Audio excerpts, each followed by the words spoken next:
के डायरेक्टर को विशेष धन्यवाद कि आपने सुदूर देहात में शिक्षा का एक खुशनुमा सा माहौल बनाया है। एक बार जोरदार ताली बजाइए ब्रजेश भारती के लिए।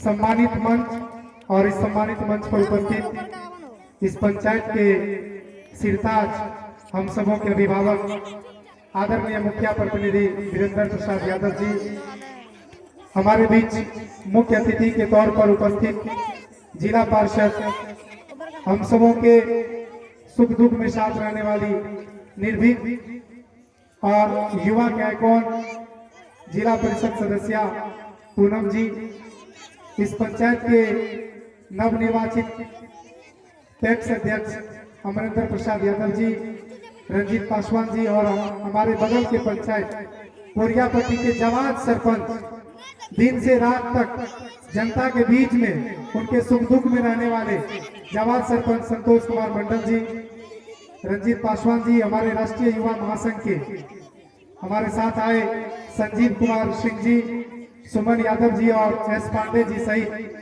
आप तमाम श्रद्धालुओं का, दर्शकों का, नौजवान साथियों का भीमा अभिनंदन करता हूं। आज का दिन 2 महीने में ऐतिहासिक है। वो पहला महीने जो मैं आपको समझाना चाहता हूं और अभी ब्रजेश भारती ने भी इस बात को दोहराया है कि शिक्षा शेरनी का दूध है, जो जितना पिएगा उतना दहाड़ेगा। आज यदि हम पिछड़े समाज में किसी चीज की कमी है तो वो कमी शिक्षा की कमी है, जिस वजह से हमारा समाज उड़ान नहीं भर पा रहा है, ऊंचाइयों को छू नहीं रहा है। हम लोग बच्चे प्रार्थना करते हैं इतने बने महान कि गगन को छू ले। गगन को छूने का मतलब आकाश को नहीं छूना है, ऊंचाई को छूना है, सफलता को छूना है। और success doesn't comes to you, you go for it. आपको चलना होगा, आपको मेहनत करना होगा, आपको रचना होगा, आपको बसना होगा। और ये काम बखूबी मैं जानता हूं कि कोचिंग गांव देहात में चलाने में कितनी मजबूरी का सामना करना पड़ता है। समय से पेमेंट नहीं होता है, सब लोग पेमेंट देने की स्थिति में भी नहीं होते। ये जो भीड़ आप लोग देखते होंगे, सब समझते होंगे कि ब्रजेश को बहुत पैसा होता होगा, लेकिन मैं कोचिंग चलाया हूँ, स्कूल चलाया हूँ, तो मुझे पता है कि उसका हिसाब किताब कैसे रखा जाता है।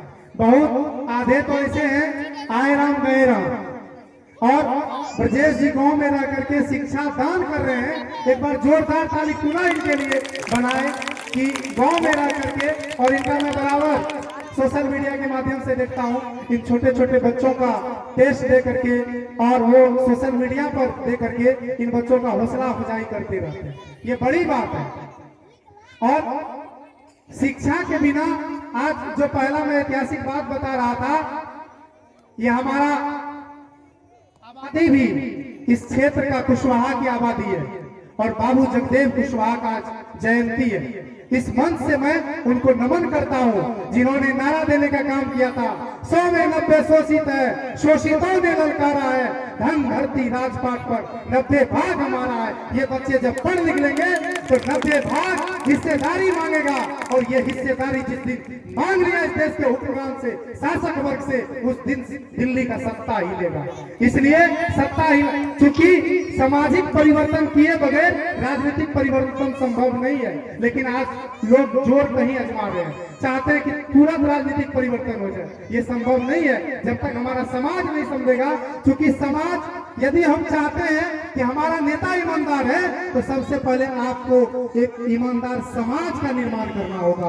क्योंकि वोट के समय, चुनाव के समय एक 100 रुपए पर और मांस दारू पर भी लोग बिक करके वोट देने का काम करते हैं। और गलत प्रतिनिधि के चयन करने से जनता 5 साल तक तबाह होती है। और ये वोट का अधिकार देने के लिए बाबा साहब डॉक्टर अंबेडकर ने आपके लिए बहुत सारा संघर्ष किया। उन महापुरुषों को नमन करते हुए खास करके हम आज बाबू जगदेव कुशवाहा को, जिन्होंने कहने का, नारा देने का काम किया था कि इस बार के सावन भादों में गोरी कलैया कादों में, कितने सावन भादों बीत गए लेकिन गोरी कलैया आज तक कादों में नहीं गया। गोरी कलैया दैट मीन्स जो फॉरवर्ड क्लास के लोग हैं आज तक कभी उनको पटवा छोड़ाते हुए नहीं देखेंगे। पटवा छोड़ाने का काम कौन करता है? हमारे समाज का लोग करता है। धान रोपने का कौन कौन करता है? हमारे समाज का लोग करता है। लेकिन वो उनको खाने के लिए अच्छा चावल नहीं है। घर बनाने का काम कौन करता है? हम श्रमिक वर्ग है, हम अमेरा है, हम किसान है। लेकिन आज हमारे हकमारी हो रही है और हकमारी तब छूटेगा जब ये नौनिहाल बच्चे पढ़ेंगे। आज नारा लगाया जाता है जिसकी जितनी हिस्सेदारी, जिसकी जितनी आबादी उसकी उतनी हिस्सेदारी। यदि आपका बेटा 5 है, संपत्ति आपको 5 बीघा है, तो बताइए कि बंटवारा कैसा होना चाहिए? कैसा होना चाहिए? 1-1 बीघा ना। लेकिन इस देश के जल, जमीन, जंगल, शिक्षा, नौकरी में सही मामले में बंटवारा नहीं है। ये बंटवारा तभी संभव होगा जब हमारे नौनिहाल बच्चे जो आज कहीं न कहीं नशा के शिकार हैं, कहीं न कहीं खेत में काम कर रहे हैं, कहीं न कहीं वो गार्जियन के साथ में काम कर रहे हैं, वो स्कूल तक नहीं पहुंचा रहे हैं। तो इस कार्यक्रम के माध्यम से ऐसे अभिभावक से मैं आग्रह करूंगा कि आपके देश में बहुत बड़े संत हुए, संत गाडगे जी महाराज। उन्होंने कहा कि जरूरत पड़े तो थाली भी बेच दो, हाथ पर रोटी रख करके खा लो, लेकिन अपने बच्चों को स्कूल भेजो। इस कोचिंग के माध्यम से, इस कार्यक्रम के माध्यम से हम आप अभिभावक को कहना चाहते हैं कि स्कूल कोचिंग भेजने बहुत अच्छी बात है। आजकल सरकारी स्कूल में भी बहुत अच्छे अच्छे शिक्षक हैं। यदि आप कोचिंग नहीं भेज सकते हैं तो कम से कम स्कूल तक भेज दीजिए। आपके बच्चा your children is safe in hand. आपके बच्चे सुरक्षित हाथों में है। आज शिक्षा व्यवस्था सुधरी है और इसकी देन शिक्षा विभाग के एसीएस के पाठक जी और अभी वर्तमान में जो एसीएस साहब है, सिद्धार्थ साहब, वो भी गाँव गाँव में घूम करके, गली गली में घूम करके बच्चों का शिक्षा का स्तर सुधारना चाहते हैं। यदि आप और हम भी अपने बच्चों, चूंकि ये देश न गीता से चलती है, न कुरान से चलती है, न बाइबल से चलती है, ये देश संविधान से चलती है और संविधान से चलती है। दैट मीन्स आपको पढ़ना पड़ेगा। आज 15% जो फॉरवर्ड लोग हैं, देखिए उनके बस्ती में कहाँ सरस्वती पूजा हो रहा है, कहाँ पर अष्टयाम भगत कीर्तन हो रहा है। लेकिन हमारा समाज अष्टयाम भगत कीर्तन, सरस्वती पूजा, दुर्गा पूजा के पंडाल बनाने में व्यस्त है और हमारे बच्चे उसी पंडाल के रस्सी और फूल माला का व्यवस्था करने में व्यस्त है। और उनका बच्चा दिल्ली में पढ़ रहा है, पटना में पढ़ रहा है, विदेश में पढ़ रहा है। आपके दान के पैसे से उसका बेटा विदेश में पढ़ रहा है, तो वो जज नहीं बनेगा तो आपका बेटा जज बनेगा। आज सुप्रीम कोर्ट का जज कौन बनता है? किसी ब्राह्मण का ही बेटा ब्राह्मण ही जज बनता है। यदि आपका कोई मुकदमा सुप्रीम कोर्ट, हाई कोर्ट चला जाए तो आपके पक्ष में न्याय नहीं होगा। क्यों? क्योंकि ब्राह्मण में चारित्रिक न्याय नहीं होता है। और आपका कोई बेटा, आपका कोई भाई उस कोर्ट में वकील तक नहीं है तो आपको न्याय मिलना मुश्किल है। इसलिए आप अपने बच्चों को शिक्षा रूपी शेरनी का दूध इतना पिलाइए कि वो इंजीनियर बने, डॉक्टर बने, आईएएस बने, आईपीएस बने और आपको और आपके समाज को न्याय दिला सके। इसी आशा और विश्वास के साथ सभी को प्रणाम। जय भीम, जय भारत, जय संविधान।